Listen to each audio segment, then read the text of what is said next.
中藏到这几年来都还没有一个实质的一个进展。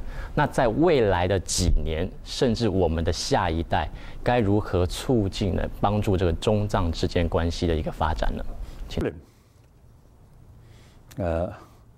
Whether Chinese government admit or not, there is problem. That's why you see the government, you see, have to station large number of security personnel and military forces, and so much sort of tight control and censorship. So that means there is something wrong. So now this sort of problem, neither good for Tibetan or people from China as a whole. No, we have to solve these problems, as well as the Xinjiang problem, and also within the domestic sort of problems. You have to sort of deal these problems. So far, unfortunately, those hardliner, you see, they rather, you see, they feel difficult to face the reality. The reality there, but they try to avoid that and also try to hide. That's why it's a lot of censorship. So sooner or later, you see, this kind of, sort of situation is, it cannot remain forever. As Deng Xiaoping stated, seeking truth from fact. Firstly, fact must be genuine fact, not artificial, official, artificial fact. And also today's world, now also the information era, you cannot sort of hide these things. So therefore, so far, among the top leaders, like the former party secretary Hu Yangpang, very open-minded, very realistic thinking. So 1980, he visited Lhasa. He publicly admit their past mistake. Like that, he really wonderful, very realistic communist leader. So I always feel if Hu Yangpang remain, or his thinking, his policy carried, then today I think the Tibetan problem and many other problems already solved. But then eventually, you see, their policy more hardliner. So they prefer just using force. So that actually, because using force, the problem prolonged. That's a fact. So now, you see, it seems, you see, the leaders, they themselves are facing some kind of dilemma. How to solve this problem? They already carried a lot of sort of suppressive sort of policy.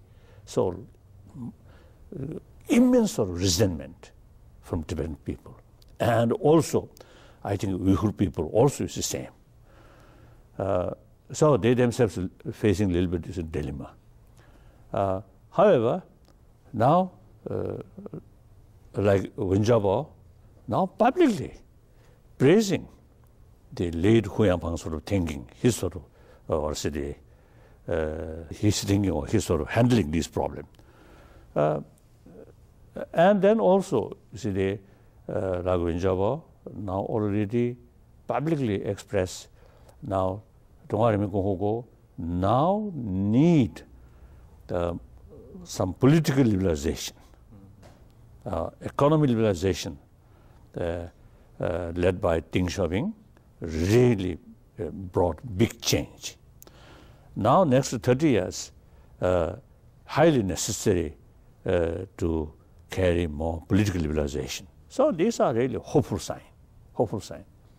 And also among the Chinese sort of intellectuals and many, I think, sensible people, now the voice of transparent and human right and religious freedom and free information and stop, you see, the practice of censorship. Now these voice now recent years and recent month, particularly recent month, you see now much increasing. This kind of sort of people's wish, you see, cannot stop. No. So after all, everywhere, the country actually belongs to the people, not one party or not few individual leaders. So finally, people's wish, people's voice makes differences. So therefore, basically, I'm optimistic. Things will change. Things will change. We Tibetan, not anti-Chinese, we very much respect Chinese people. After 2008 crisis, I publicly stated, as far as government is concerned, my faith become now thinner and thinner. But my faith towards Chinese people never shaken. Chinese people, cultured people, basically, and hardworking, realistic. Look, wherever Chinese community there, you see, they not only adopted, you see, the new circumstances, but also, you see, they, through their hard work and realistic approach, you see, their education and their living standard, all, you see, they, manage very well. Meantime, preserve Chinese culture. So that means, you see, Chinese people are hardworking and realistic, with culture like that.